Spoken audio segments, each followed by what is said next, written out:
Hey, what's up, everybody? Welcome back to the Untitled Game Channel. I'm AJ Gells. Guys, how's it going? Time again for the weekly show where I just sit here. I'll just kind of talk about video game news and whatever fancies my... Wait, tickles? Fuck, I already screwed that up. Well, either way, welcome back, everybody. About a minute... oh, wow, 18 seconds in, I've already screwed up. Either way, guys, how's it going? If you're new to this show, I just sit here, I talk about video game news. Usually sits around half hour, 45 minutes, whatever. This one might run a little short. Obviously, I'm a little late. I'm a little late today. I've been busy this week, so sorry, there's something on my screen.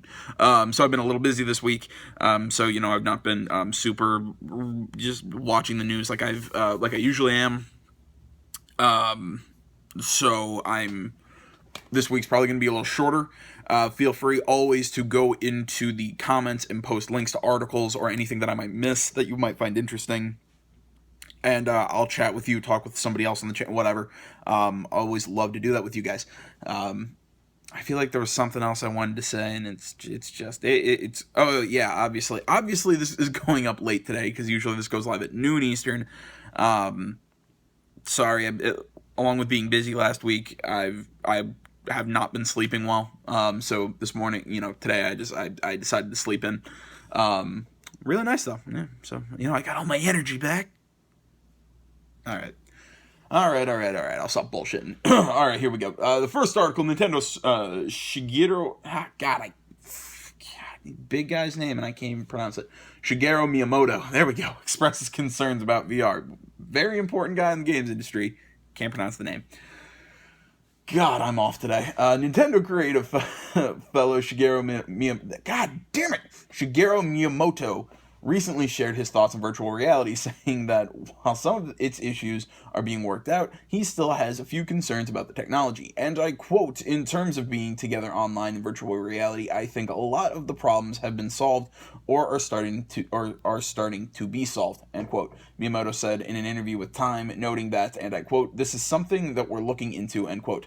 That said, the brilliant designer behind some of Nintendo's most iconic franchises still has lingering concerns about VR, and I quote, "When I see people play virtual reality, it makes me worry, just as, for example, if a parent were to see their kid playing virtual reality, it would probably make them worry," end quote, he explained. Miyamoto also mentioned another issue and challenge that those creating content for virtual reality face, namely, and I quote, "how to create an experience that's both short enough while also fully fleshed out," end quote.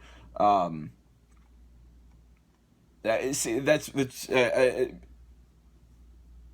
to think how to really dive into this. I don't know why I'm blanking here. I'm trying to think how to phrase this. It's I hate to disagree with this guy, but I think the problem that VR is facing, that people and I've been very outspoken about this. It's, in my opinion, I want to see less experiences and I want to see more games. Now, I say games are experiences, but not all experiences are games. If that makes sense. It's just because it's like here, it's like we're seeing interesting little games. Don't what is it? Stop talking and everybody explodes. So I can never remember like the actual title of that game. There's that. There's a Rigs I know was a game. I mean, there are a few games, but a lot of things are just experiences on VR, which I don't know. I mean, I just don't think it's worth the investment at this time. There are people who will tell me that I'm absolutely 100% incorrect on that.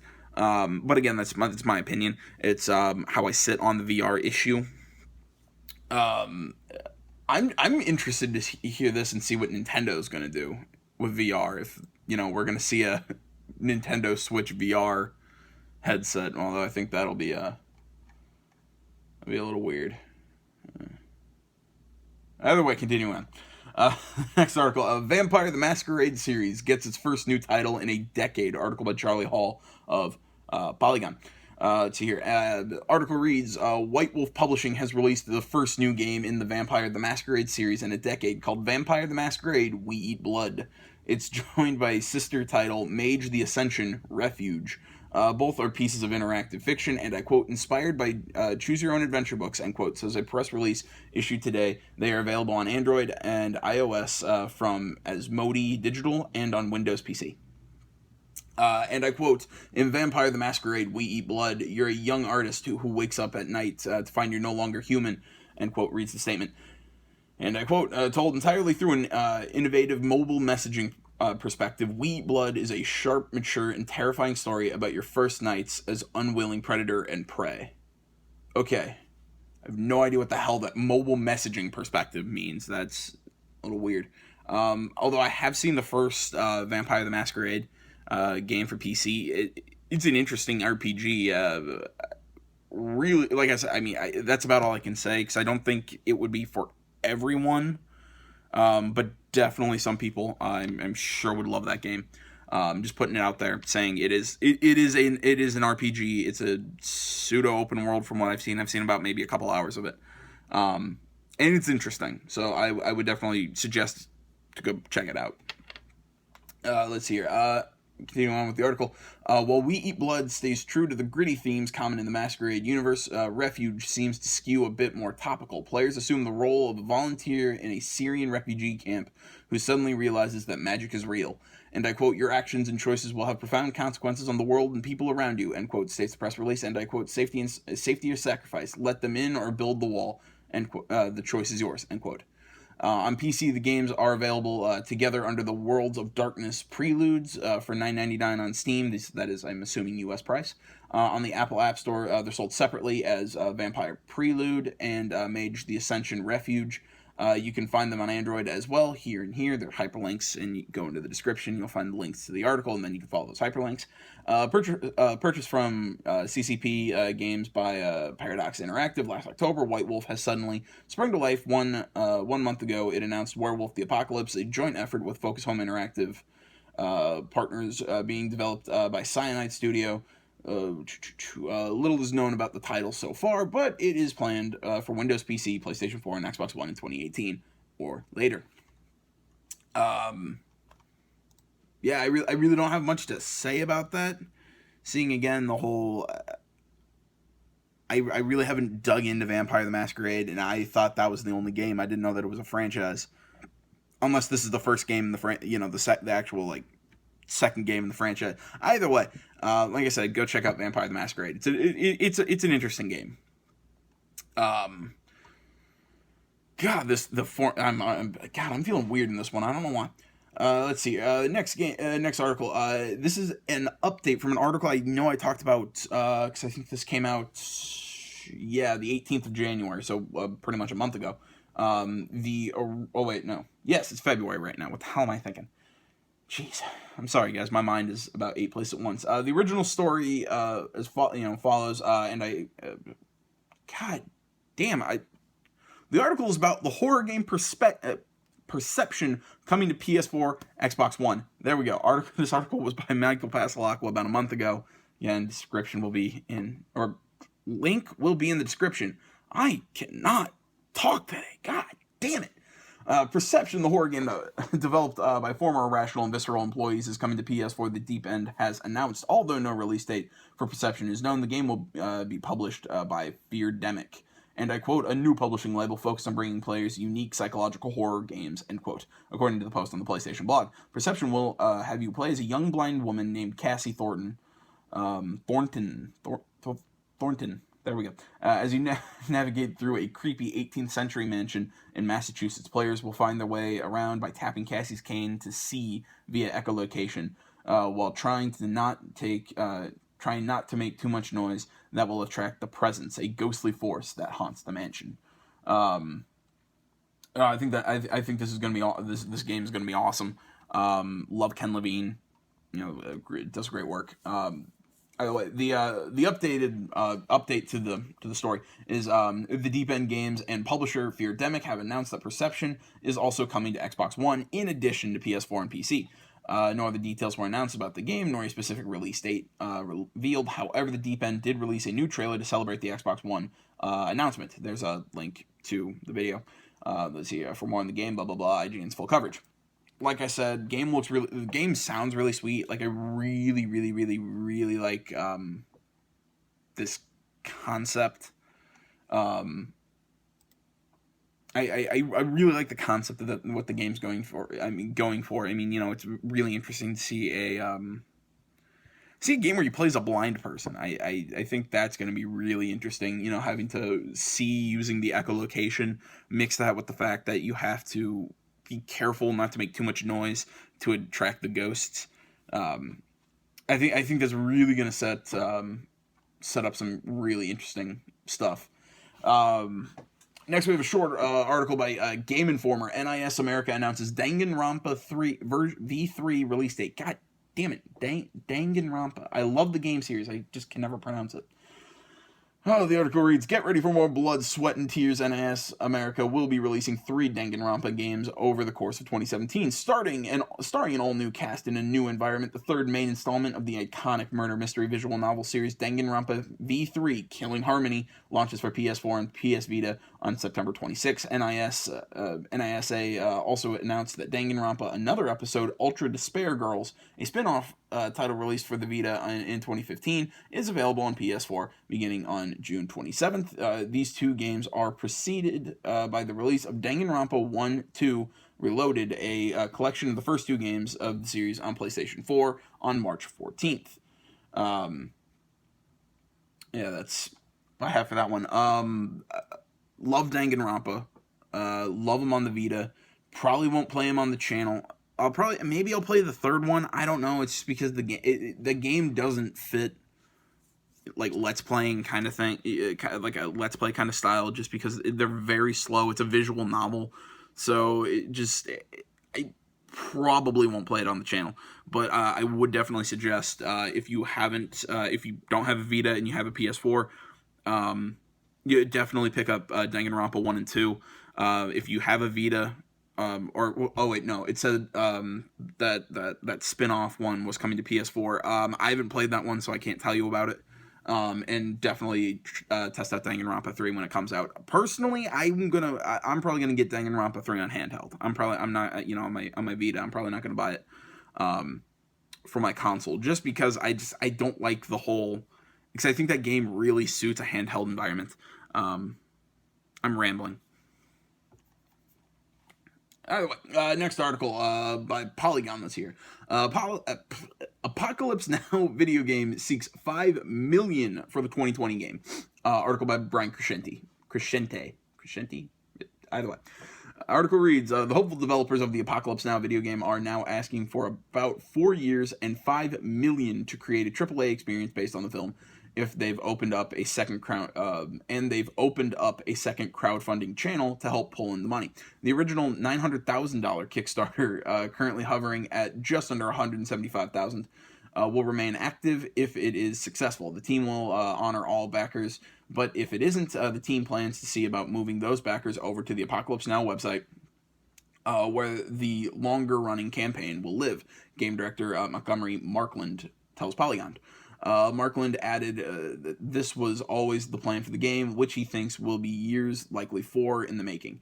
And I quote, "We cannot make a video game that is authentic to the motion picture without the sufficient budget for a AAA title," end quote. He said in an interview earlier this week, and I quote, "So that requires a long-time crowdfunding platform," end quote. Also key to the opening of the website as a crowdfunding platform is the team's desire to make sure that the journey is an interesting and as the destination, much like both the film and its creation. We also want to entertain the community, he said. We are going back to telling stories around the campfire. The goal of the website is not just to raise money for the long-term development of a game, but also to connect with the community in a way that allows them to guide and influence the development, Markland said. Let's see here. And I quote, "I think it's fundamental that the community and the entertainment begins from day one," he said. And the best way we can best do that is on our own site, end quote. Holy shit, guys. I'm sorry. I cannot read right now. Markland points to how Star Citizen approached funding as an example for the sort of approach the Apocalypse Now team wants to use. In that case, the game started with a successful Kickstarter and then segued into a still live crowdfunding system on the Star Citizen website. The website also offered frequent video and text updates, and the game itself was rolled out and continued to be rolled out in smaller chunks. The response by fans has been contentious at times. And I quote, for example, Star Citizen, he said, they put out a hangar and a ship relatively early in the process. We are planning on doing things like that, and we also like to be logical and coherent about it, end quote. The team already has plans to release the backers a playable prototype of a very early section of the game, allowing players to take on the role of Captain Benjamin Willard, who in the game and the movie is later sent into the jungle to find and kill Colonel Walter Kurtz, who has gone rogue and is commanding a unit of Montagnard, I hope I pronounced that correctly, soldiers who see him as a god. The prototype will drop players into Willard's hotel room in the movie. Willard has a hallucinatory freakout just before being drafted for this new mission. Another way the team will maintain interest is by shipping some rewards early. Montgomery said the team hopes to make shipments of rewards at least 4 times a year, end quote. All right, there's no quote. Jesus. He added that while backers won't be charged until the team hits its funding goal, items also won't be shipped until credit cards are charged. The key point. God damn it! This article is long. God. Okay, I'm gonna stop reading this article because God, I can't read today, and I'm just gonna go broad strokes here. All right. Good plan for them. I think. What was the total? They're looking for $5 million. Maybe if they're crowdfunding through development, maybe that would work. Maybe they can get $5 million through 4 years, but that's gonna be hard. I really want this game to do well. I really, really, really, really love the concept of what they're going for, kind of a darker war, kind of RPG game. I think it can be really cool. I'm really interested in this. Personally, I'm not backing it, but that's because I have no money. Pretty much all my money goes into buying and playing games on the channel. So, no, I'm interested to see what they're gonna do with this game down the line, and if they can really do a real true AAA game through crowdfunding. That also interests me, seeing as you really don't see that. So I'll be interested to see if they can pull that off. Let's see, next article. Call of Duty dev Infinity Ward, other Activision studios hit by layoffs. Article by Alex Osborne, IGN. Activision Publishing has reportedly laid off 5% of its workforce, affecting a number of its internal studios, including Infinity Ward and Beenox. According to the report by Kotaku, approximately 20 staff members from Call of Duty Infinite Warfare developer Infinity Ward were laid off during Activision's quarterly earnings call earlier this month. The publisher acknowledged that Infinite Warfare wasn't the success, and I quote, wasn't the success we planned, end quote, saying the, and I quote, space setting didn't resonate with players, end quote. Despite being the best-selling game of the last year in the U.S. Infinite Warfare fell short of the sales success achieved by prior entries in the title. This year's entry in the franchise developed by Sledgehammer Games will take Call of Duty, and I quote, back to its roots, end quote. Kotaku reached out to Activision for comment regarding the layoffs, to which the publisher responded, and I quote, Activision Publishing is realigning our resources to support our upcoming slate and adapt to the accelerating transition to digital, including opportunities for digital add-on content, end quote. It is important to note that the layoffs only hit Activision Publishing, as the other divisions of Activision Blizzard, including MLG and Blizzard Entertainment, were reportedly unaffected. I'm gonna just because I don't know how the business world works. Again, I'm 22. I'm almost 23, but I'm a guy in his early 20s. Living in an apartment playing video games on the internet. So I'm not going to claim I know how layoffs work, how company structure and business and all this works. I don't have those kind of insider looks into these companies that I can solidly make a comment, but I don't think Activision's going to be shutting down from these layoffs. I think it's, like they said, just realigning their business interests. Now, going into what was said a little earlier before that, when they were saying that the space thing didn't resonate with people, why the fuck did that not? I'm sorry, I'm gonna rant on this a little. I loved the space thing. I thought that was awesome. I thought it was fun. I really liked the aerial combat. So much of Infinite Warfare I really liked. I think I gave it an 8. I can't remember. Either way, really good game, really fun. I loved the characters, the way it ended. To me, I thought the game was really sweet. I had zero interest to play Black Ops 3. I really liked how to put this. It was, I liked the whole, it felt, because to me, Black Ops felt really cartoony by the time we hit 3. It didn't seem right to me. But for some reason, Infinite Warfare felt like it felt good and real to me. So it well written, well performed. I thought the game was good. Zombies and multiplayer, whatever, they're always the same if you ask me. But again, I'm not a big multiplayer guy. But I really liked the experience. That was Infinite Warfare. And I really hope when Sledgehammer says that they're going back to their roots, they're going back and going to do a World War II game. Please do a World War II game.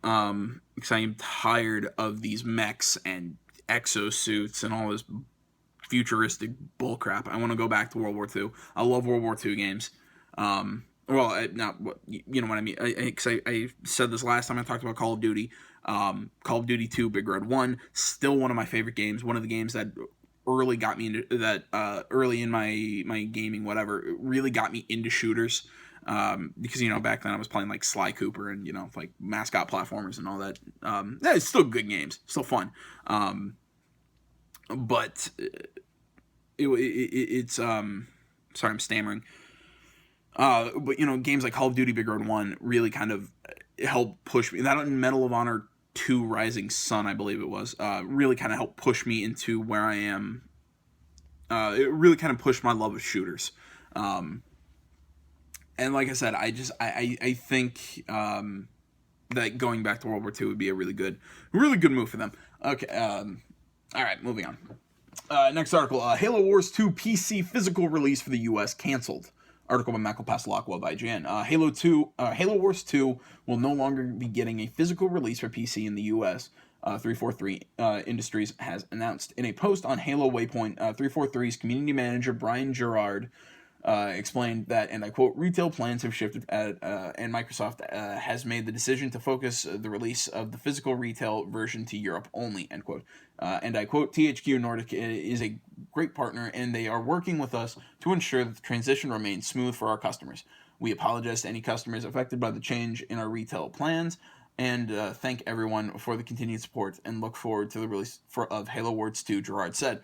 The digital version of Halo Wars 2 on PC will still be available worldwide when the game launches on February 21st for both PC and Xbox One. Physical versions of the standard and ultimate editions of Halo Wars 2 on PC were originally announced for US and Europe back in January through a partnership with THQ Nordic, Microsoft Studios, and 343 Industries. Again, I think it's just I think canceling it, because I don't know European gaming trends. Again, like I said, I'm a guy sitting in my apartment making this up as I go, talking about what I know about games. I'm more game focused than I guess I am industry focused. I hope you understand what I'm getting at. So when it comes down to the business of why they're making this and they're not doing this, I'm gonna guess that the reason is because that the physical release for PC in the US is just it's probably a larger thing in Europe. Again, total guess. I don't know. That maybe physical PC releases in Europe do better or do well compared to what they do in America, and it just doesn't make sense to do it in America. So that's my only guess for what's going to be going on with that. I will say Halo Wars 2 will be played on the channel starting on the 21st. Definitely come by, check it out. We'll have some fun. Let's see here. Next article. Watch Dogs 2 gets a new ending, maybe teasing Watch Dogs 3 setting. Article by Joe Scrubbles of IGN. There are some spoilers in here for Watch Dogs 2. Just if you haven't finished the game yet. Like I said, article by Joe Scrubbles. Let's hear. Article reads, as part of a weighty patch, Watch Dogs 2 just got an extended ending, and it may just be hinting at a setting for Watch Dogs 3. The patch, which comes in at 10 gigabytes on console, 14 gigabytes on PC, adds new areas, emotes, clothing, and the Carlton dance from the Fresh Prince of Bel-Air. Son of a bitch. It's helping lay the groundwork for the game's upcoming Season Pass content, which, as Ubisoft points out, can be played entirely in co-op by someone who doesn't own the DLC, which is nice for them. But there's one extra addition that may be setting the scene for something beyond the Season Pass. Following the game's final mission, a new scene pops up in the form of a recorded conversation between two unnamed men. Watch the below for the new scene. Begins at 2:16. The title of the recording is where the interest really lies. We get coordinates 51.462014 by I don't know how to read coordinates. 0.112504 are map coordinates for the Brixton area of London. Interesting. Previous information suggests Watch Dogs 2's DLC will be set in the game's San Francisco location, meaning this could be teasing an unannounced expansion, or perhaps mooting a London setting for Watch Dogs 3. Ubisoft has teased future locations for its games, for its open world games in the Assassin's Creed franchise, and Watch Dogs 2 has itself teased an entirely new Ubisoft game. Ubisoft has recently said that despite its initial low sales, it is happy with Ubisoft happy with Watch Dogs 2's performance and hinted at continuing with the franchise. I don't know why I kept saying Ubisoft. What the fuck? No, I think Watch Dogs 2 was fun. I reviewed it. I need to put it up on the website. 8. It was a good game, good solid game. I still feel the characters could have used a little bit more other than Wrench, because Wrench was awesome. But as far as a new ending, I'm glad that it got a new ending, or it got maybe a little something extra, because the ending to 2 didn't feel, I don't know, it didn't give me that, I don't know, that meaty closure ending that I wanted. Maybe I'll show that on the channel. I've pulled the game off my hard drive. It's so, it's just one of those, I haven't gone back to it in a long time, just because I've been busy with other stuff. But maybe I'll go back and play it and put up the video if you're the new ending if you guys are interested. The final thing we're going to be talking about I guess next to last thing I'm going to be talking about isn't necessarily an article. It's about a video. I'm not really going to go into super detail about it, just because it's kind of, it's about 4 or 5 minutes, but it's kind of meaty with information that I would suggest go, and I don't want to screw up any information, so I will say go check out the video. There will be a link in the description to it. It's on Mass Effect Andromeda. They're releasing gameplay sections where they're talking about how some of the new systems work, and they were talking about combat. From the way it's looking, I think the class system is almost completely getting pulled away, where it's almost you make custom classes. It's kind of weird, because it's like you can pull skills from any of the class trees, and you can, weapons aren't class restricted anymore. To me, I'm not a huge fan of that, because I kind of like the restrictions of having to pick your class and work with what you have. But again, that's my personal opinion. People can do with what they want. It seems like the armor, shield, and all that system from 2 and 3 are making its return again. I think that good system, it works. Weapons are kind of weapons are divided between different kind of technologies depending on where they're from. Again, the video will go over each individual, what they are. Now, I actually do want to talk a little bit about the actual combat that I saw. Well, it looks flowing. It looks kind of more like they're going back to what they were doing with 1. They were saying, it kept talking about a new dynamic cover system, which, again, I keep saying this, and I keep saying this. For the love of God, people, put in a third-person shooter, put snap to cover buttons. Don't just have me get behind something and they immediately take cover and pop out. I hate that. Give me a snap to cover button. Or give me the option to have a snap to cover button. But pet peeve of mine. But the shooting looks a lot more fluid, I guess, is the best way to put that. I'm not sure how I feel about it. Yeah, I have to get the thing in my hands and really play it to really be able to tell you what I think it is. or how it feels, but it looks like they're really trying to do something new, because it looks kind of like they're trying to fuse the hardcore, more shooter-esque what they were doing with 2 and 3 with the more kind of RPG style of 1. So I think it's going to be an interesting system that I think is either going to bomb or it's going to do really well.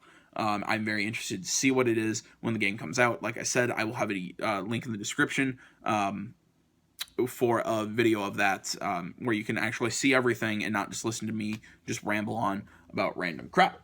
Now, the final thing I'm going to be talking about, because I haven't really been doing this, or talking about the games that I've been playing recently. Obviously, this week I've been busy with Sniper Elite 4 and For Honor. Also looking at the IGN reviews, I think it is a travesty that Sniper Elite 4 outscored For Honor, with Sniper Elite 4 earning an 8.3, with For Honor earning a flat-out 8. Blows my mind, because I think Sniper Elite 4 is okay. I think it's a fine game. I don't get why it's an 8.3. I said it at a flat 7. Just because, again, the game doesn't look... I mean, it's fun in its own way. The openness is really cool. The picking your own path is neat. But at the same time, it doesn't feel any different from Sniper Elite 3 to me. All the characters feel really cartoony, which again to me just bothers me, because when it's World War II, I want something more gritty than these kind of almost cartoonish figures that I'm dealing with. It's just, I don't know. I have my problems with the game. For Honor is really cool. Really loving the new thing. Probably one of the most interesting combat systems I've seen in a long time. I think this game is an entirely new beast. I really hope people are enjoying. And if you guys at home haven't picked up For Honor yet, I would definitely suggest it. And I would suggest playing Sniper Elite 4. If you have a rental place or if a friend who has it, try it out. It's not a bad game. I'm overly critical for where I say when I say something's good, I always make it sound like I'm shitting on it, and I'm not. It is a good game. I have my problems with it, and I'm a guy that I focus on the negative as opposed to the positive. If the negative, how to put this, yet I'm not focusing on the negative of For Honor.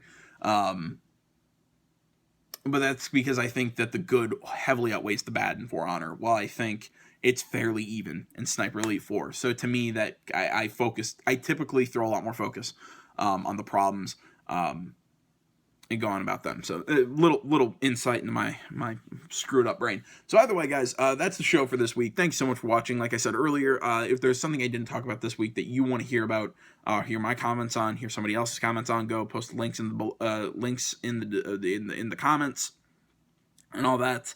All that. If you want to just talk with me privately outside of the comments, feel free to tweet at me, hit me up on Facebook, hit me up on the website. All that's down in the description below. Other than that, like, comment if you're not already. Please subscribe. I'm sorry that I'm really just I am not being articulate this video.